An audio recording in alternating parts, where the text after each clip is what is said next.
Of course we didn't think anyone would come. Flarf is, after all, just fucking around on the internet. As Jordan Davis said in his press introduction, it is a widget, a made-up thing. You aren't supposed to believe in it. And also, why are any of you here?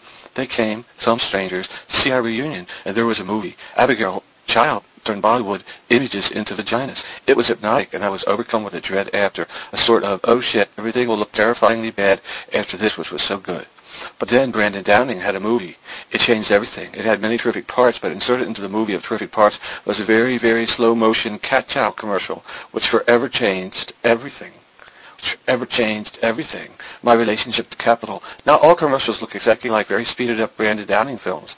Rodney Koenneke did his Neo Benji. I think it may defy description. I run the risk of every hyperbole here. The next half was the Poetics Orchestra. Drew Gardner gesticulated, musicians music. A few of us read while the music went on around us. I read my only real Flarf work for that, The Feminist Suite. It felt triumphant to hear Katie Degentesh in the audience yelling, "Vagina!" at me as I read the word vagina over and over in the context of most everything right back. Night 2. This is what you should know. This is not like any other poetry reading. I mean, people heckle and wisecrack and shout in their bunny ears and pee themselves while crying and screaming, "Oh, yeah!" And Sid Corman. Bruce Andrews actually laughs in the audience. People throw stuffed squid.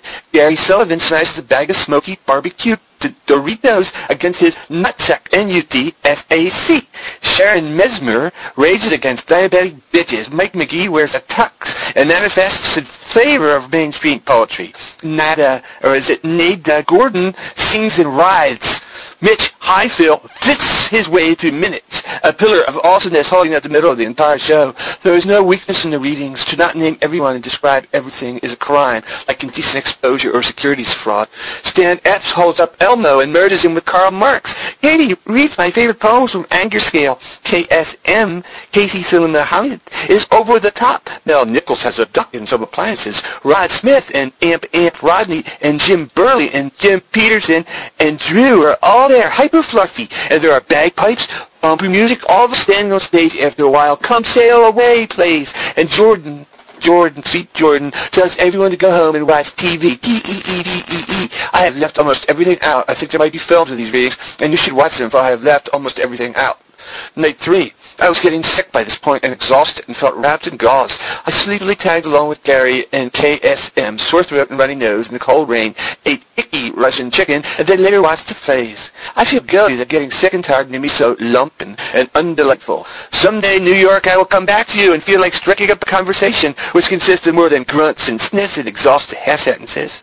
Certainly no one would show up for plays, and not in the cold hard rain, and not after 2 days, and not for Flarf. But the chairs, sorry, the lonely reading taking over. I can't stand this bullshit. But the chairs filled up tight again, a different crowd again. The actors were not monkeys, and the plays to translate to stage, they were wicked even, surely funny and surly, and they had moments of transcendence. We did not stop laughing again, and that whole time.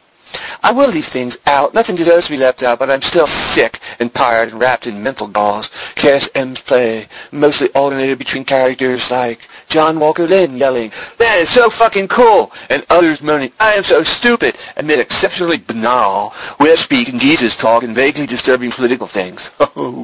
This sort of play would not seem to be workable on stage, but actors were hard-working. They struggled for motive. They found motive. A light bulb used as a bomb. They had me almost rolling on the floor and almost thinking, this people saying stupid shit and everyone else saying, "That is so fucking cool," then each of us also saying, "I'm so stupid." This is a perfectly frightening and accurate dramatization of the Flarf Collective. A man stormed out at this during the play, muttering something like, "I can't stand this absurdist bullshit any longer." I suspect most of us were thrilled. I suspect most of us waited so long for someone to actually storm out of a poetry-related event. This is much better than falling asleep at a poetry-related event or being quietly embarrassed for everyone involved. I'm leaving everything out, the other plays and their wonders. Nada Nada as a Pakistani phone sex operator. The strangest of seeing professional actors taking on the Flarf and making physical sense of it. I am so tired. So I will just say that after the plays, the Flarf people went to Katie's. But not Brandon. He stood in the street corner and waved goodbye to everyone as we grabbed our cabs. And everyone ate pizza while I napped on KSM's shoulder until it was very late. Jordan, sweet Jordan, napped next to me, clutching a woolly pillow which may or may not have had an orifice. And that night, no one could stop laughing, even at jokes that long ago ceased to be funny. We were contorted with Flarf and exhausted with Flarf, and our mouths hurt from laughing at Flarf, and our eyes hurt from crying at Flarf. We were happily and terribly, terribly Flarfed. Oh, Jesus Christ. Thanks for joining Me in hell? These are not my words. I cannot be held responsible for this idiocy. Only in hell. And now, let's leave. Let's leave.